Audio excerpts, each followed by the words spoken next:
Yeah, on the context of well-being a constant presence, actually, this brings me nicely into some of the concepts in the Daily Reset, which I've heard you describe before as like the Daily Stoic, but for health and well-being, and using some more modern concepts within the book as well. And it's brilliant. Like I said, I'm definitely going to be giving this to my partner who works in a corporate environment, and also is like short on time because basically most of the entries that you have for every single day of the year are like half a page and I love the way you've also spaced them out month by month according to different themes. Like January's movement, it's typically when people sort of like decide to go to the gym after the indulging December. But there's also purpose and ways of working, all that kind of jazz. So I wanted to ask a few things that I found super interesting some of which I hadn't come across before. The Stockdale Paradox. This is fascinating. I really enjoyed learning about this for the first time, and I think this is particularly relevant considering the pandemic and also our current scenario as well with regards to the economy. I wonder if you could describe a bit more about what the Stockdale Paradox is, because it's definitely something I'm going to be sort of talking about in my newsletter in the next couple of weeks. Yeah. So, a classic kind of case, especially within the whole area of resilience. So in the last couple of years, there's been a lot of focus on resilience, and the Stockdale Paradox case has been brought up.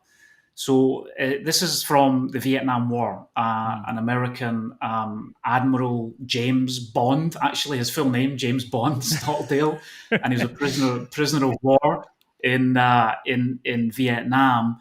And it was basically about his approach to that. So he was routinely tortured for several years, but he talked about how he never lost faith in the end of the story. And he said, I not only had faith that I would get out, but that I would turn the experience, that torture, that hugely kind of difficult experience, into the defining moment of my life. Mm. Um, and he was also asked. This was an interview that actually came from Jim Collins in the book Good to Great in the 1980s, I think. And he was asked about the people who didn't survive, and he said it was the optimists. And he said it was the Mm. people who thought, I'm going to get out in the next couple of months, we're going to be rescued, and they were holding on to that false hope. And then the time would come and they saw that they were still prisoners, and then they would lose all hope. So the paradox was to embrace the sheer terror and the negativity of the present situation, but to have that overarching hope in the long term still at the same time. And so there's a couple of things I think for us all in our pandemic, right? In terms of when it was really bad, maybe we look back on that and we think, actually, there's good in that trauma. That Mm. trauma, I learned something about myself. Through that trauma, I became stronger.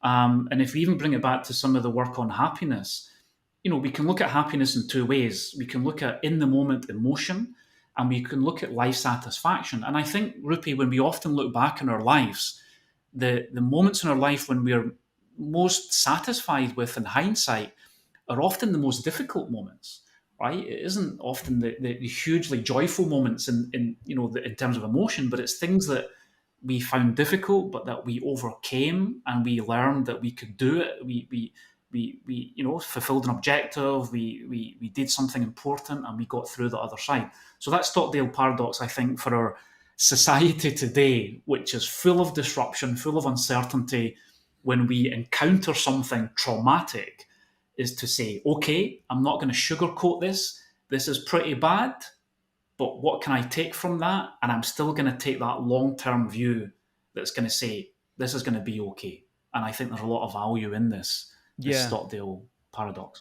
yeah, I love that, and I think I don't know whether it's just me or whether humans are just attracted to paradoxes, but I love a paradox. I love like learning about these as different frameworks that I can apply to my day to day. And looking back in hindsight, it's something I think I've naturally had. So when I got ill almost 15 years ago now, at the time it was terrible. I felt very unfairly treated, like what it was frustrating. Why is this happening to an otherwise healthy 24-year-old? But now, like looking back on it, I'm so grateful for that experience because it's led to everything I do currently. in a more superficial way, I remember, just as you were talking, when I was doing my fourth year exams, there were some of the most difficult exams. And I remember like every single day being at the library, 14 hours a day, just constantly reading work. But the benefit of that, when I eventually passed those exams, that was, it just made everything worth it. So, two different sort of examples, one more superficial than the other, but I think it illustrates the benefit of like having hope whilst also experiencing that reality that can be quite hard, and that's very different to what I see on social media quite a bit, which is this toxic positivity. This, oh, everything's going to be hunky dory. Oh, just put a smile there, and turn lemons into lemonade, and all the rest of it. And I think that's a very different sort of way of thinking about things. And I think this is probably going to be more effective and relatable for a lot of other people.